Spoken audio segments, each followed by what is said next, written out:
საკრებულოს სხდომა მიმდინარეობს ამ წუთებში. ქობულეთშიც დეპუტატები დღის წესრიგით გათვალისწინებულ 20 საკითხს განიხილავენ. მათ შორის მუნიციპალიტეტის 2015 წლის ბიუჯეტში ცვლილებების შეტანას, გამგეობის საშტატო ნუსხისა და თანამდებობრივი სარგოს წესის განსაზღვრის დამტკიცებას.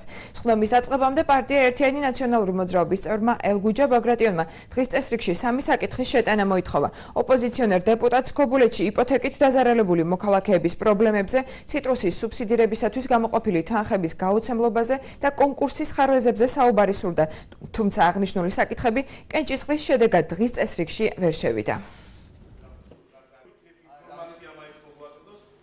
სულ არის 20 საკითხი დღის წესრიგით გათვალისწინებული. ძირითადად საკითხები არის მოხდება ბიუჯეტში ცვლილებების შეტანა, კვეული მიმართულებებით, ასევე დამტკიცება და ცვლილებების შევა მუნიციპალიტეტის სხვადასხვა სოციალური ჯანდაცვის კუთხით არსებულ პროგრამებში, ასევე ის ძირითადი საკითხები, რომელიც მიმდინარე წელს არის, თქვათ, საკრებულოს სხდომაზე გასატანი. დღის წესრიგში მოითხოვეთ 3 საკითხის დამატება. ეს საკითხები იყო იპოთეკარებთან დაკავშირებით პრობლემა, არ მოგვისმენია არც გამგებისგან და არც საკრებულოს თავმჯდომარისგან თუ რა ეტაპზეა, რა ხდება საერთოდ იპოთეკარებთან დაკავშირებით. ასევე იყო ციტრუსთან დაკავშირებით დავალიანებები, რომელიც გააჩნია კერძო კომპანიებს. და იყო საკითხი კონკურსთან დაკავშირებით შეკითხვები მოხსენება გაეკეთებინა კომისიის თავმჯდომარეს.